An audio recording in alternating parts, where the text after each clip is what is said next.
Explain why in China, it seems like you basically have to choose at an early age, school or sports. Why is that? Well, sports has the power to inspire people and to shape the characters. That's how sports really can do. And obviously our leader understand that kind of power and willing to put a resource in there. But back to 60 years ago, our country is not, it's still underdeveloped. Entire country, after World War II, after Civil War, all kinds of stuff, everything is waiting for rebuild. And the sports probably have to take a back seat a little bit for a little time. Unlike in the U.S., that the sports is part of education. It's PE classes, class, and you have NCAA, you have a state championship game for the high school level, and all kinds of stuff. We have that now, but obviously still maybe decades behind U.S. program, and because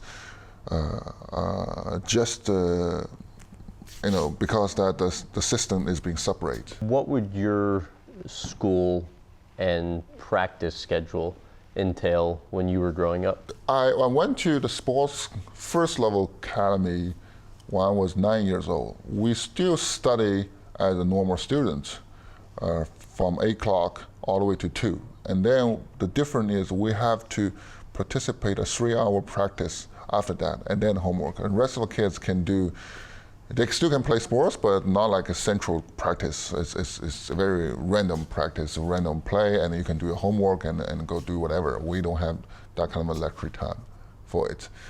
I keep that way until 14, the junior team of the Shanghai City think I'm good enough. They draft me to the next level. So from that I have a very minimal education time, but a maximum practice time. Almost I would say somewhere around my first 6 months was really, really hard. 10 hours a day for 6 days a week. 10 hours a day, 6 days a week, at 14 years old. 14, it's actually 13 and a half. The first 6 months is really, really hard, and that is almost like you can think of a boot camp for the military. In the first couple months, now they train really, really hard, not for really find a good guy, but try to wipe out those who didn't qualify. Mm-hmm. So that is what the training camp for the first month. What do you remember from those first months? I lost about 40 kilos. Oh, did you? I wish I can do that now. Yeah, right. That is what they do. And after that, we would get back, and we have much smaller group now. After 6 months, we train almost like 4 hour, maybe 5 hour a day. Still 6 days a week, but we have more time to study. If you could make any changes to the system, what changes would you make and why? Well, I think that's a big question.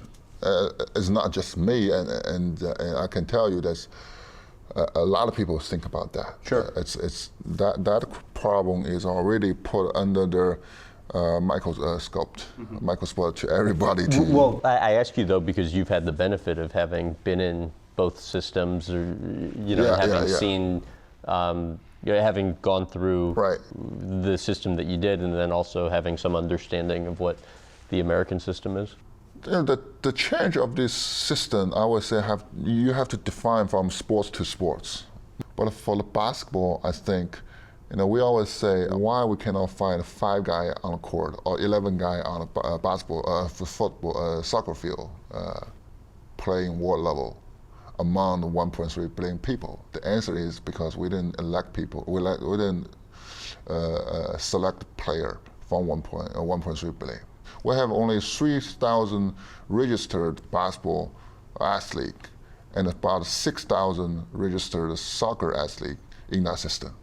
We're so small talent pool right there. And to what extent is that because the recruiters who are making decisions for who to select base those decisions solely based on the height of a player's parents. Right. We try to recruit a player from a very, very young age. Basketball is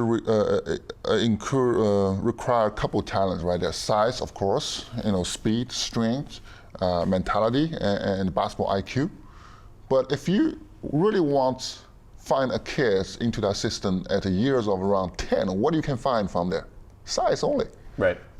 So, and then turn out our basketball team become only the biggest team, but we always can find a kind of a shortness or the weakness from others. How far along are people with understanding the need to make the reform to be able to find those sorts of shorter players who could have as much success? I think we should ask a question that's bigger than that, but also we're back to the original question, which is what is sports for us? It's just like, I mean, the system between sports and education is basically the same idea. It's the same idea. That is a centralized those kids who had a talent to give them a best education, and hopefully they become an engineer or great leader or some kind of stuff, and a contribution for our nation, for our country, make their contribution.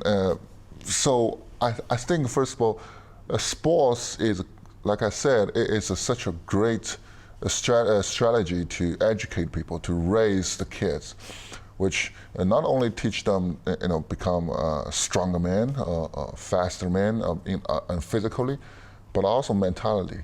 They can become much tougher than before. They learn how to teamwork, how to competition, how to respect the rule, respect your teammate, and respect yourself. Such thing like that. So the first step is then making sure people understand the educational benefit of sport, and then after that, opening it up to more people. What we have to measure that, but I always say take the education as a first step. Just when walking with a left and right, left like a marching. Yeah. But you always lean on left, you tripled, right. Or you just jumping, you probably have a knee problem after that.